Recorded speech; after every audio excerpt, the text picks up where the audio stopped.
Hello everyone, welcome back to इल्म हासिल करो आवर यूट्यूब चैनल। आज की इस वीडियो में हम प्रेजेंट परफेक्ट टेंस सीखेंगे, यानी जिसे उर्दू में फ़िलहाल मुकम्मल कहते हैं। तो इस टेंस में हम सीखेंगे कि इसकी पहचान क्या होती है और जुमले कैसे होते हैं, वर्ब का इस्तेमाल क्या होता है, इसमें हेल्पिंग वर्ब क्या इस्तेमाल होते हैं और इंग्लिश में जुमला बनाने का तरीका क्या होता है। और हाँ, सबसे आखिर में हम उर्दू के कुछ सेंटेंस को इंग्लिश में बनाने की प्रैक्टिस करेंगे। तो अगर आप हमारे चैनल पर नए हैं तो इसे लाइक और सब्सक्राइब जरूर कर लीजिए और वीडियो को शुरू से लेकर आखिर तक जरूर देखिएगा। So let's get started.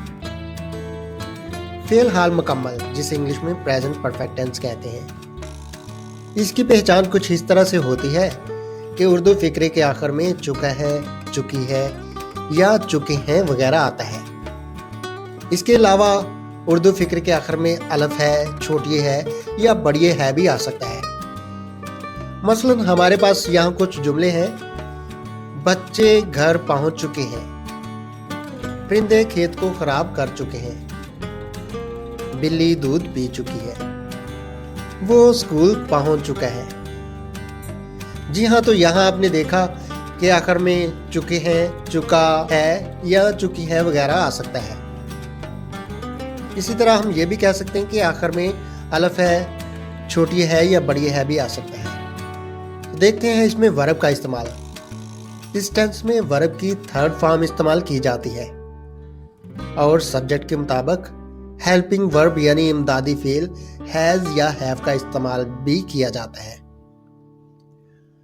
अब इंग्लिश में जुमला बनाने का तरीका कुछ इस तरह से है। सबसे पहले हम सब्जेक्ट लगाते हैं और सब्जेक्ट के मुताबिक हेल्पिंग वर्ब का इस्तेमाल करते हैं। इसके बाद ओरिजिनल वर्ब लगाते हैं और एंड में हम ऑब्जेक्ट लगा देते हैं। मसलन हमारे पास एक जुमला है कि बच्चे घर पहुंच चुके हैं।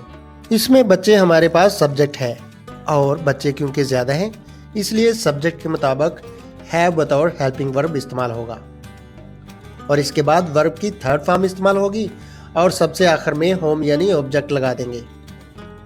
इस तरह हमारे पास सेंटेंस हुआ चिल्ड्रन हैव रीच्ड होम। अब हम कुछ उर्दू के प्रेजेंट परफेक्ट टेंस के कुछ सेंटेंसेस को इंग्लिश में ट्रांसलेट करेंगे और यूं प्रेजेंट परफेक्ट टेंस की प्रैक्टिस करेंगे। आप ये प्रैक्टिस मेरे साथ भी मिलकर कर सकते हैं। So let's start. पहला सेंटेंस है वो मैदान में चले गए हैं या जा चुके हैं। They have gone to the ground. They have gone to the ground. वो बाजार जा चुकी है। She has gone to the bazaar. She has gone to the bazaar. Next sentence है उसने कपड़े धो लिए हैं। She has washed the clothes.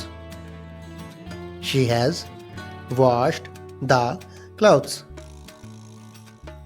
यहाँ आप याद रखें कि क्लॉथ्स के स्पेलिंग CLOTHES है।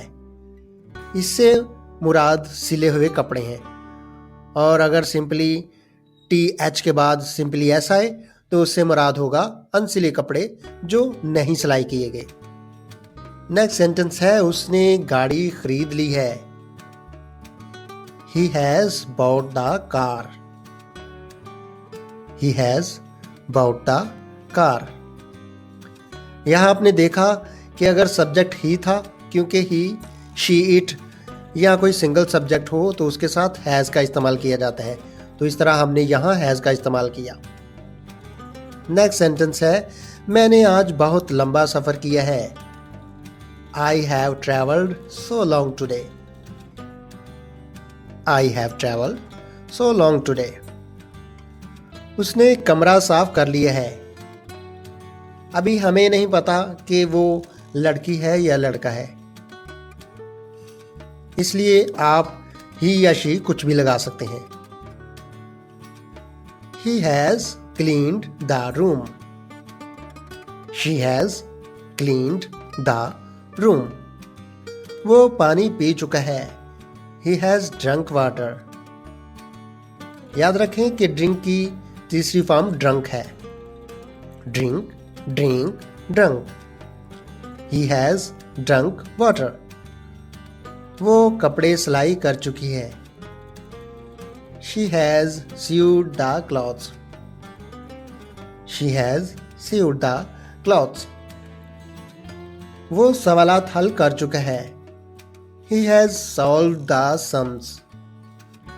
He has solved the sums. हमारे पास नेक्स्ट सेंटेंस है. उज़मा अपने दफ्तर जा चुकी है.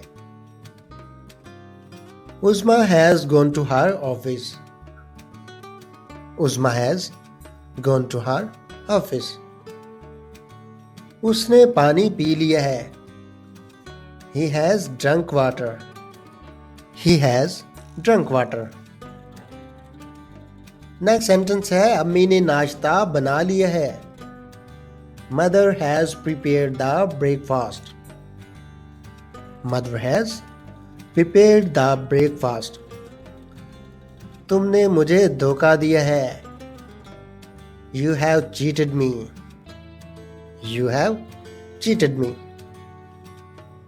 मम्मी ने बच्चों की पिटाई की है. जी हाँ, जब बच्चे बहुत ज़्यादा तंग करते हैं तो मम्मी अक्सर बच्चों की पिटाई कर देती है. इंग्लिश में हम कहेंगे mother has beaten the children. Mother has beaten the children. हमारे पास लास्ट और 15 नंबर सेंटेंस है.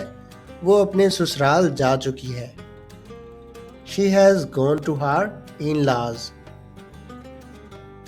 She has gone to her in-laws. Thank you very much for watching this video. Please make sure to hit like and subscribe. Have a happy day or evening there.